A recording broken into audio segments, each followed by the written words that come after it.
Okay. I don't know what to say. All right. Well, we normally start it out and we say something along the lines of welcome to this podcast takes tokens, sorry. What is the name of it? This podcast takes tokens. This podcast takes tokens. That's right. So we say welcome to this podcast takes tokens, and today we're talking about Ghostbusters. Mm-hmm. All right? Yeah. All right. You want to try it? Okay. All right. Come speak into the mic. Welcome to this podcast takes tokens. We're talking about Ghostbusters. That's right. And who's the biggest Ghostbusters fan in the house? Me. This guy. Yes. Who's your favorite Ghostbuster? Yeah, talk down here. I think Peter. Peter's your favorite? Yeah. All right. Good choice. Favorite movie?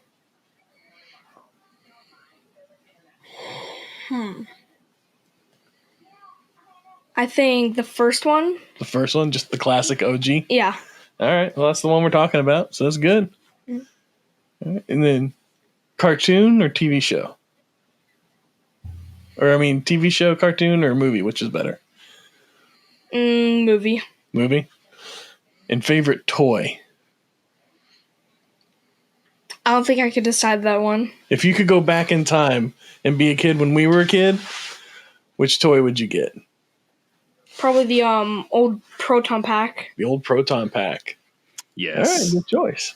You got any questions for our guest host here? No. No questions? All right. No, okay. No, you answered them all. Good job. That's all, yeah. We're good. Okay. You're done if you want to be done. You got anything anything else you want to tell the world about Ghostbusters before you walk away? No. No? Okay. You have a good night. Slimer for life. Slimer for life, that's right.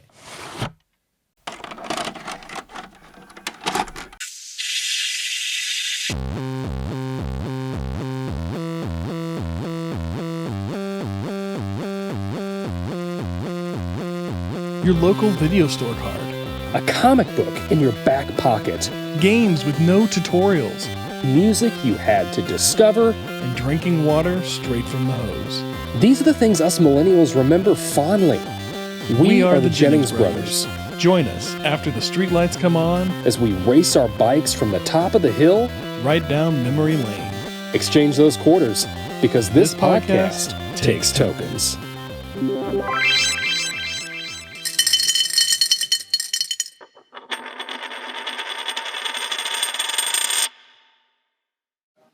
We're talking about Ghostbusters 1984. 1984. That's the episode today. 1984, man. This is before you were born. It was before I was born. That's nuts. That's nuts. But I remember it like it was just like it's always been there. I guess it has, as an 87 baby, I guess it has. But man, like, I don't know. It's just crazy. There's all these movies that I like that came out, before I was born. And it's just, I don't know. It's crazy to think that, this came out steeped in the culture. Yeah. Hour and 45. So, holds up. Solid movie. Yep. Gotta watch it over and over again. No doubt. I knew it going in. It's going to be solid. There's no doubt. Yeah. Absolutely. Yeah. And y'all met my son, the biggest Ghostbusters fan there is. Since he's been born, I think I've seen the movie 100 times. Easily. I bet. Yep. Yeah. So, he's even got their flight suit. Brown. Yeah. Yes. He's got one. Yeah. That's he's like worn it on several occasions when he's been this way. Yes. Yep. Yes. So what are your first thoughts on the movie? Oh my gosh. So let me get my little notes up here. The opening scene, right? When the guys are investigating the library and they're walking through the basement and the apparition appears and they're all like stunned because I don't think it outright says it in the movie, but as you're watching it, if you read between the lines, and correct me if I'm wrong, but I think this is like their first time seeing a ghost. Because the way they're acting and everything, they're just like, okay, like, oh, look at this ectoplasm. What's this? You know, and Venkman's just like, oh, it could be a bunch of snot, you know, or something, whatever he says. And they see this apparition and they're all staring at it. And then Venkman's like, so what do we do? I thought it was the funniest thing. So awesome. He tries to communicate with it. You know, he's talking to it, you know, hello or whatever he says, and it turns and it shushes him. And the look on his face when it shushes him, I don't know. It was so funny. I can't argue with that. Yeah. I think you're right. I think. So what were your thoughts? First time. Well, yeah, I agree. I think it is their first time seeing a ghost. In reading between the lines, like you said, I think that in the past they've maybe detected an entity, but never actually came across any physical or tangible evidence, as Ray says at one point. Actual physical contact, I believe, is his words. So up until that point, yeah, you're right. I don't think they've actually come across anything. And then all of a sudden, just like they're everywhere. There's ghosts just everywhere. And is New York City the only city that has a ghost problem in this universe? Because it's the only one we hear about. I don't know. I don't know. That'd be interesting to see spinoffs of, you know, like Ghostbusters Chicago or, you know, Dallas or just what, you know, whatever. Like, yes. Yeah. Oh man. Then they have like other little like competing. I wonder if that like after the movie wraps up, right? Are there other Ghostbusters like outfits that like pop up, just like low rent, low budget, just guys running around busting ghosts and just charging hundreds of thousands of dollars? Oh yeah. A little side hustle. Has to be. Well, that reminds me. You're saying that, and I may be jumping ahead here, but that scene where they. So I was going to ask you, and I'll go ahead and start it. I was going to ask you I was going to pose a question like, what do you think was the funniest scene? I guess. Okay. But so that leads me to, mine was when they are in the hotel and they're looking for Slimer. I mean, they don't know what they're looking for yet, but Ray is walking down the hall, like they split up, and then he turns the corner and he sees Slimer and he's rummaging through the cart, you know, and he's eating all the food, and Ray stares at him and that lit cigarette falls down from his mouth and it's hanging, just dangling from his lip. Yeah. That's just great physical comedy. Oh yes. Every time I watch that, that's just the funniest scene. But yeah, when they finally catch him down in the dining hall down there, the reception hall, and they've just absolutely destroyed everything. And Egon's like, you know, oh yeah, we don't want to cross the streams. And Venkman says, that's a good safety tip. Okay, let's not cross the streams. But they catch him, and then the manager's asking him, hey, you know, how much is it going to be? And I think they end up telling him like $6,000 or something. And he's like, I won't pay it. And Venkman's like, put it right back. That's fine. We can put it right back. No. There's so many great one-liners in this movie like that. And it's not just one-liners. Like just pure physical comedy, just like observational comedy, all the just the way they react with their faces, which is kind of where my favorite, I guess, line or scene is in the same vein. It's, you know, the Sedgwick Hotel. I think it's kind of tied. They're both Egon. It's whenever they're in the elevator and they first flip on the proton pack and it whirls up. And then they all just kind of like huddle off to the side away from it. Like they're terrified of it, but they can't go anywhere. No. Just that little, and no words, just pure physical comedy. And they didn't even do No. much. They just all kind of slid over a couple inches, but it was just enough to get that laugh. Yes. And then later on, whenever they're busting Slimer and he throws out the trap and he goes, "Whatever you do, don't look in the trap." And he goes, "I looked in the trap, Ray." Yeah. This is the first thing he said not to do is the first thing he does. And of course that happens later, in the movie. It's don't think of anything. Yeah. Don't think of anything. Yes. Don't think of anything. Yeah. Which they all had to have been thinking of something. I mean, there's always something on your mind. There's no way you can just have a completely empty head, I don't think. So no. But I guess the Stay Puft Marshmallow Man won the race there. So, and I wonder if Stay Puft had a tick in sales because of this that movie. Yeah, was it even a thing before this, or was it a made up brand, or was it a real brand? I don't know. I mean, I remember seeing Stay Puft in the grocery store, but I don't know if it was because of this. Well, that was like, there was.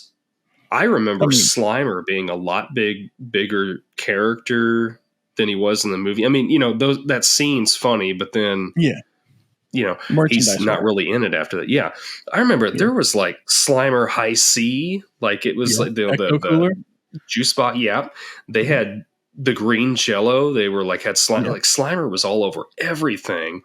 Yeah, and I know that he was a bigger character. What's that? He's the cuddly plushy character. Yeah, he was. And I know when they made the cartoon, he was a bigger character in the cartoon. Yes. So I don't know if an honorary Ghostbuster, I don't remember what year it was I was seeing that stuff. So yeah, he was. Yeah. Yeah, I think the cartoon was I don't know if I saw it, That's probably when I was seeing all that stuff, because you're just a couple years old. Early first cartoon series, I'm sure. Yeah, well, it would have had to have been now that you're talking about it, because I wouldn't have been alive in '84 when the movie came out, so there's no way they would have, So, like I said, the 80, 87, 88, 89 range of the toys and the cartoon series and everything coming out at that time. You're a few years old, but I mean, like I said, it carried over well into the early '90s with all the other series they had. It did. I remember one time that house that we were living on JFK there. I remember one time coming. I was at home. I was outside. I was across the street at a friend's house on their porch, and my mom was driving up, and she had. She looked at me through the window like I was waving at her, and she held up a box that had the proton pack in it. And I remember jumping off of the porch and running over there. And I had that proton pack. I played with that until it just was destroyed. Oh, yeah. Oh, man, that's awesome. Yeah. That's a great memory. Yeah. It was that's like a core memory of mine. Yeah. Did you ever have the we had I don't remember if we had it for specifically for Ghostbusters or if it was a He-Man thing, but that's those little tubs of slime that they had that came with it. Do you remember that stuff? Yeah. I can remember that smell. Like that smell of it is like ingrained in my memory. I can't articulate it, but I can still smell it. Yeah. Yeah, I seem to remember seeing that, but the smell, it's lost on me on that one. Yeah. Yeah, it was a unique smell. I remember having, I know I had a couple of the Ghostbusters. I remember twirling the little stream wand out the back of the proton thing and it would spin. Yep. I remember that. I remember one that you would squeeze the legs on, and I think the hair popped up and the eyes bulged out on it. Yes, but other than that I don't remember having a whole lot of them. Yeah. Yeah. And I think there was a trash can guy, like a guy in a trash can or something, or holding a trash can. Yeah, I think that's right. I don't remember having any of the action figures. Not too many of them. I remember the proton pack that I had. I mean, Yeah. I remember that. But I just don't remember many of the other action figures. Yeah. Yeah, I think we had a lot more Turtles and He-Man at Yeah. the time. Yeah. Oh yeah. Had all the He-Man. Yes. Another episode. Another episode. But I don't think they Yeah. I don't think they had a whole lot of toys for the Ghostbusters. I want to say there was the main characters, a few ghosts, and you had the proton pack and the trap, and I think there was like a, what is it, the EKG meter thing? What is it? The Yes. little wand thing that they're always waving around. Yeah. Yeah. But it had like a little like Y out the top of it, and you just like twirled your thumb and it spun. Yep. But that's all I remember. And those were actually based off of, I want to say, the cartoon, not the movie. They probably were. Yeah. I think that for our age, not necessarily us, but I think probably the majority of people watch the cartoon more than the movie. Would you say? I mean, I don't know. Back then, yeah, I think so. Yeah, back then, yeah. Yeah, the cartoon more, yeah. But it was on. I remember, I think it was like Saturday morning cartoons. It was always on. I don't remember where we watched it at, but I remember it was always on. Yeah. Once a week or whenever we watched it. We knew the schedule by heart back then. Yeah. A lot of years ago. So many years ago. Yeah, it's one of those things that I don't remember a whole lot of specific details, but I do remember it being important, if that's the right word, or key to my childhood for sure. Yeah. I remember there were actually I remember there were these little boxes that were popular at the time, and it had like maybe 10 or 12 little buttons on it. And they were these little sound boxes, and you press one of the buttons and it would make a sound. And they had one for Ghostbusters, and you'd press the different buttons and it would make different sound effects from the movie. And I think they played like the first 10 seconds of the song or something or the hook of the song or something like that. And I remember having one of those, and it had like the little No Ghost logo on it and everything. Mm-hmm. And there was a lot of those, I don't want to say knockoff because that's not the right word, but just not officially licensed toys floating around at the time. Yeah. So do you have the same favorite Ghostbuster now as you did as a child, or did that change upon a rewatch here? I think it changed. So to be honest, I remember watching Ghostbusters 2 more, and I think that is because we had that. I think Dad had taped that off of television or something, because I remember it being on a one of those tapes that you can record. It had the label written on it. Yeah, and it said Ghostbusters 2. Okay. And I really liked Egon back then. But rewatching it, I think Venkman's my favorite. Really? I don't know. That's funny. Yeah, I do. I think I don't know. I like his humor. Like, he doesn't really, even if the situation's like dire, he's unflinching. Yes, and throwing jokes out there.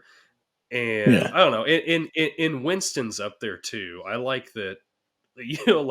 Just he seems like the everyman. Like, he really is. Because when he's being viewpoint. Yes, and when he's being interviewed for the job, she's asking him, do you believe in telekinesis and astral projection and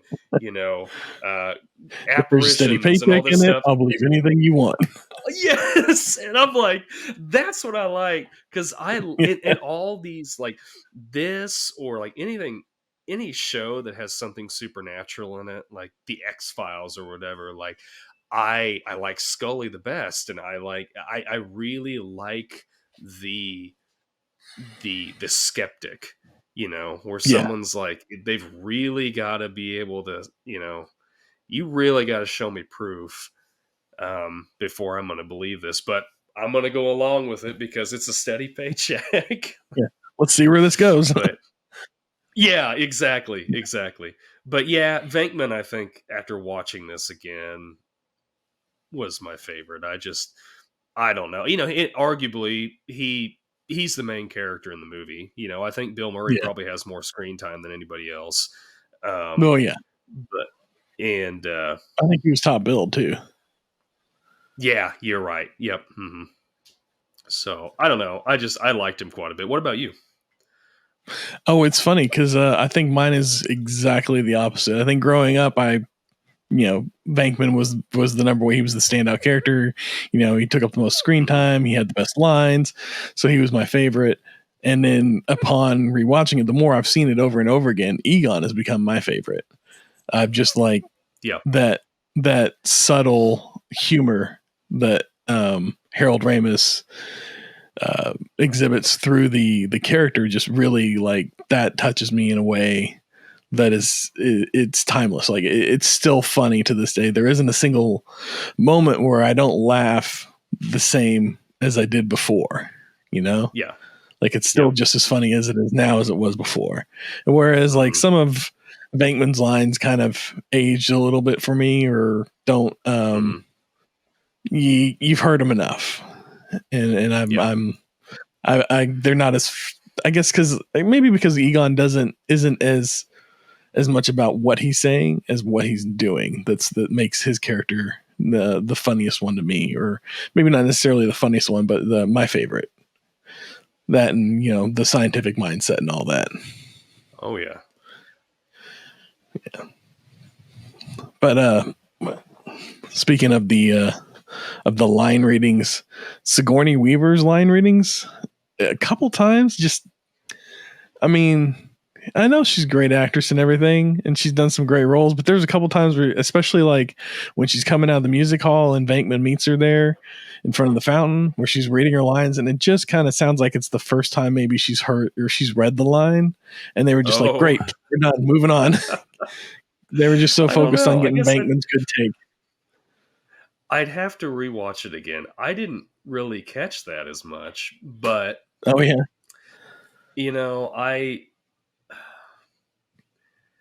I didn't really. I don't know. Like I felt like she was more. She really is, the damsel in distress, and they're really focusing more on the other characters, I guess. Now, although I did think it was another one of my favorite scenes that I just laugh out loud when I watch it is when she opens up her fridge and that dog's in there and it's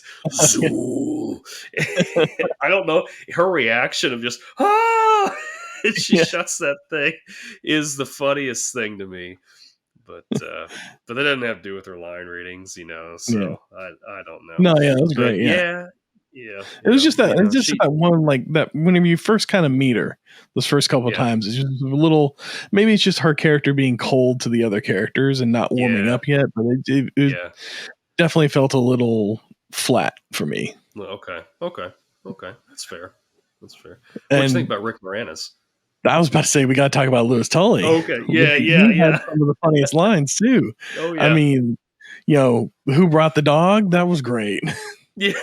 Yes.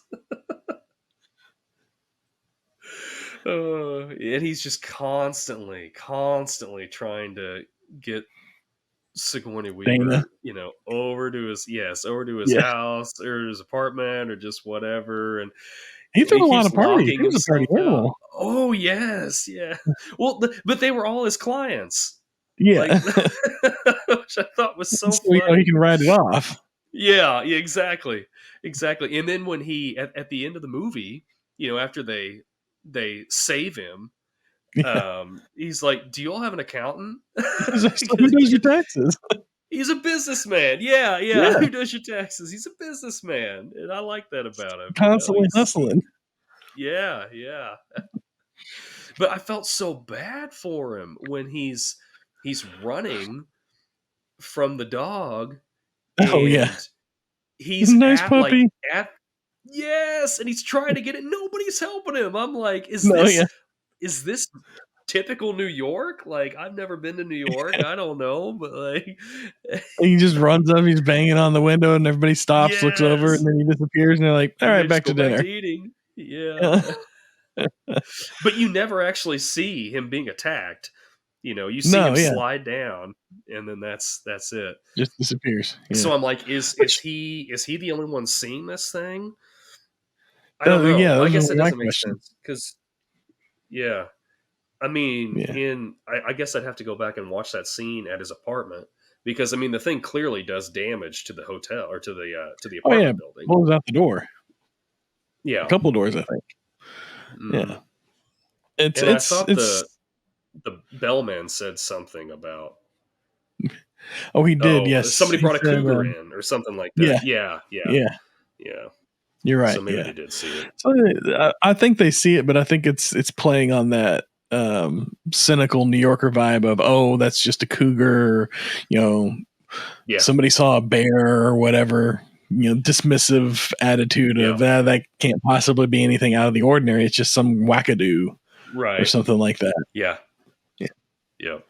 But yeah, and then you don't see the dog whenever he drops down. It's understood that he's there. But how does all that work? Does the dog eat him? Does he? I don't know how the possession takes place exactly, but that's my guess. Yeah. Is some sort of spiritual or soul absorption or something like that. That's not important. That's kind of what I thought. No, it's not. It doesn't make any lick of difference at all. No, like we were talking about with a couple episodes ago with the Ninja Turtles TMNT, ooze thing. Yeah, we ain't got to bash ourselves over that. We just accept it. It is what it is. Yep. Yeah. So Walter Peck comes in hot, just out of nowhere. Mm-hmm. Why? Why was he so angry? I don't know. I have no idea. Like, you look at him, you're like, okay, he cares about the environment, or whatever. Sure. Like, I don't know though. Like, I don't know why. I don't know. Were they drawing a lot of power? Yeah. I'm assuming they were because it was basically a little nuclear reactor they had in there. That's true. Yeah. Do you think he would have been as standoffish if he had met maybe Ray first, somebody a little more diplomatic, instead of coming face to face with Bill Murray and his cantankerous attitude? Oh yeah. I think it would have been a little bit of a smoother. A smoother interaction. Yeah. But a little easier to grease that palm. But I really don't. I don't know. I know they had to make a villain in the movie. I guess they've got Skull in there, but other than the demon, you need equal. Yes. And so they threw him in there, and I don't think it's bad. Like, I'm not saying. I guess it sounds like I'm trying to come up and say that was a bad idea. I don't think it was. I just think it was an interesting idea to have somebody that's But I don't know. I did like. I guess the mayor's pretty much like, get this guy out of here. Like, he doesn't. He realizes you're the reason that all this is happening. Yeah. Just flying off, just shut it all down. No checks or balances. Not gonna make sure, Yep. Thought he worked for the EPA. Aren't they all about, making sure everything's safe before they proceed with caution? Right. And the electrician is even like, I'm not familiar with this. I don't know if we should do this. And he's like, I don't care. Shut it down. Okay. The electrician looked like he pulled the electrician fresh out of trade school or something. Oh yeah. And then all the ghosts go flying in the air. And, yes. I like that montage. Yes. And I like that montage of seeing them, like come out of the subway, or guy gets into the cab and the ghost is the driver in the cab, or Slimer is out eating have a hot dog stand, and Hot dogs. yeah, I like seeing all those. Yeah, I like seeing all those Oh, do ghosts I have just that out and one? about. Oh no, that's not the one I got. You reminded me of the ghosts. They have these new figures for the new movie that you can get, and they're little Oh, like blind okay. boxes, and so they have like Slimers and Okay. and little Stay Puff Marshmallow Men guys. Nice. And so Bruce has all of them, obviously, and I'm sure. after he got them all, we knew the codes for which one to get, and so I went back and I got a couple of my favorites. But there's one of them, and it's Slimer, and it's his mouth full of hot dogs from that scene. Okay. So I thought I had it here, and I was going to show you, but I don't have it on me. I don't have that one. Yeah. You know, that's something like I've watched the first two. I have not seen another Ghostbusters after those. I need to go and watch. You've got to at least watch I need to watch all the the rest of them. Afterlife. Yeah, I remember you Afterlife telling is me that it was pretty good. Yeah, fantastic movie. Yes. yeah. And then we got the new one coming out in a couple weeks, which we got invited by the local Ghostbusters Corps here, the Texas Ranger Division, to come to the premiere like the week before it comes out. So we're going to go see it the week before it gets released with the whole Ghostbusters. Like they're going to have like a red carpet and their Ecto One there, and like they're putting on a whole thing. It's going to be a lot of fun. So we're going to bring our Ghostbuster, and he's going to have a ball. Ghostbusters Corps, like. Oh, so wow, yeah. So there is a deep fandom for Ghostbusters, and there are cosplayers and groups that get together and they go out and they do like events dressed as the Ghostbusters, and they'll have their own like Ecto One or some version of an Ecto car, and they'll have their own like patches, like the No Ghost logo patch for their area. So it's like a little different. Like ours is like the state of Texas, and then it's got the ghost in front of it. And but there's different divisions across the world. I think there's one in like the UK, there's one in Japan, I think there's a couple in Japan, there's several throughout the US. I think there's at least one in every state. But it's just like local groups of cosplayers like to get together and discuss Ghostbusters. They'll go to like Ghostbusters events. They're kind of like the unofficial ambassadors of Ghostbusters for whatever's going on locally. And so like anytime anybody's got like an 80s theme thing going on, you're almost always going to see them out at it. I see. So is it kind of like the what is that? There's that group that dresses up as stormtroopers. They're like Order. Oh yeah, the Order 66 or whatever. Yeah, I can't remember. Yeah, something like that. Yeah. So sort of like that, but for Ghostbusters then. Yes, exactly. Okay. That's cool. Yeah, I remember seeing some pictures. I think Allison had posted with Bruce with them. Was that right?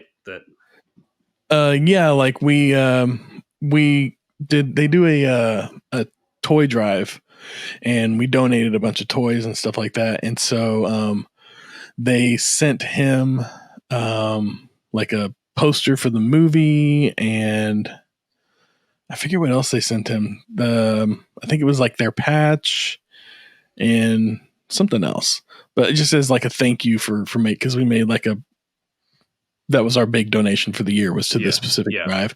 And cool. he got a couple things for it, and they gave him like a little special shout out, and they've invited us to a couple things that they've done since then, which is kind of neat. They made him an honorary Ghostbuster in their division, so he's got a certificate that states that he's an official Ghostbuster when he comes of age with their division, which is pretty neat. He's excited about that. I bet he is. Yeah. Well, that's cool. I didn't know. They're everywhere. Yeah. That's really cool. Yeah, he's looking forward to joining it, and we even like started going, like about 2 years ago, we started going down this rabbit hole of like, well, what if we wanted to start, because I forget where they're based. They're not they're not based anywhere. I think they're based out of Austin, so they're not super close to us. But the premiere is going to be in Dallas, I think. Okay. But anyway, so we went down this little rabbit hole of like, well, what if we start our own division just for like kids his age that are into Ghostbusters, because we knew a couple other kids that were into it like he is. And but we were like, you know what? And if it's involving kids, it's complicated. We're just gonna we're gonna back away. Yeah. Before things get dicey. We'll support him till he gets the age, and then we'll support him some more when he goes in there. So, Then he can take care of it. Yeah. We'll appreciate him for it right now. Yeah. I completely get it. Yeah. It's just its own little fandom. Yeah, that's cool. So aim for the flat top. That's right. Right? So what'd you think about that scene? That I gotta be honest. I mean, I've seen the movie 100 times, but this last time I went to watch it, I fell asleep somewhere along after the ghosts got released, but before they saw the mayor. And then I didn't wake up again until like as that scene was wrapping up, like the marshmallows falling and everything like that. Yeah. So I had to think for a second to remember it. But yeah, that was a great scene too. I mean, watching it as a kid, you're mesmerized by all the the visual effects that are happening. You got the proton packs being fired, and you got this big like space portal or whatever happening on the roof. And we've been to New York, and I've seen that building in person, and we've been to all these we've been to the firehouse and like all these different locations. So I have a little like personal reference to them. And now I watch the movie and I see them on that rooftop. I'm like, how did all that fit up there? How does that work spatially? And then my logical brain starts kicking in, and I have to remind myself, oh yeah, you're just watching the movie, just go with the flow. Yeah. But it's so a space how big portal, is it? How big is the building? Yeah, like the top of the building. It's a normal, it's a normal sized building, but it's got all these it's got kind of like stepped up peaks and everything on the roof, and it's only as big as it is. It's I don't know how else. It's about as big as it looks in the movie. Okay. Yeah, I mean that whole scene's just when you think of Ghostbusters, I feel like that's just the classic scene with Ray saying, it just popped in there. I thought the most innocent thing that I could think of. We used to roast them as we were kids around the campfire. It's the Stay Puft. I want to know what. I want to know what Venkman was going to come up with. Like, what would have his answer have been, and how that would have been turned against them in some way? Because Stay Puft Marshmallow Man, she didn't resurrect like just like a what's the word? A anthropomorphized marshmallow. She created like a 50-foot tall giant angry marshmallow man. Yeah. Well, that's what's funny. One thing I thought was funny is, so when you first see him walking through the city, you hear the thump, thump, and then you see like him. Snow. And and he's smiling when you first see him. Yeah. But then, like, as he gets closer, newborn baby, he's ready to kill. Just starts swinging. Yeah. Well, I guess he's been sicked on them, so yep. He's got their scent like a bloodhound. He's got their scent now or something. Yes, yeah. And of course they can't kill him, so they gotta, put all the streams together. I thought we weren't supposed to cross the streams. Cross streams. Well, whenever you're faced with the end of the world, you got to try anything, right? Yes. Aim for the flat top. Yeah, that's right. And then we roll into possibly one of the greatest 80s songs there is, the Ray Parker Jr.'s. Yes. This is so instilled in our culture. Like, when you go to a Halloween party, they play it. Yep. My friend Ian, He's in a band called 80 and Out. They're a cover band. If you're ever near Joplin, Missouri, go check them out. And they'll play. I mean, they play stuff from the 80s on up, so 80 and Out. But at one of their concerts that I went to, they played the Ghostbusters theme song, and everybody loved it. Yeah. Like I said, it's just completely ingrained in American culture, that song. And yeah, I mean, I don't know what else you can say about it. I mean, like, think of like that, and like Thriller are always played around Halloween time now. Yep. And it's just that the music from the 80s, something about that 80s music, the synthesizer, I don't know, but just like is deeply ingrained in our culture. Maybe it's just us. Maybe we see it everywhere because we've seen it everywhere growing up. But yeah, I think that that might be a good jumping off point to get to our next episode, where we're going to talk about great 80s songs. So if do you have any closing thoughts on Ghostbusters? You know, nothing more than what we've already said. I mean, you know, I know that we like to kind of ask ourselves, does this movie hold up, or, you know, whatever it is we're talking about, does it hold up? Yeah, this completely holds up. I mean, I don't think it ever won't hold up. It's an absolute classic through and through. And what can you say about it that hasn't already been said? You know, it's just resonates with children just as much today as it did 30, 40 years ago. Yep. 40 years ago. Can you believe that? I know. I don't. That's nuts. Yes. Like, I say I know, and then it hit me as I said I know. I'm like, man, that's 40. And then I think about myself, and I'm like, 40's coming, Creeping. Ryan. I think we're straddling the divide. What's that? I think we're straddling the divide. I'm just as far past it as you are close to it. I know. We'll be okay. We'll be okay. Yeah. We'll cross the stream. Yeah. That's right. Oh, shoot. Okay, yeah. We'll see y'all next time. 80s music is what we're going to talk about. And yeah, we've reached another checkpoint. Don't forget to be kind and rewind. Until next time. See you then.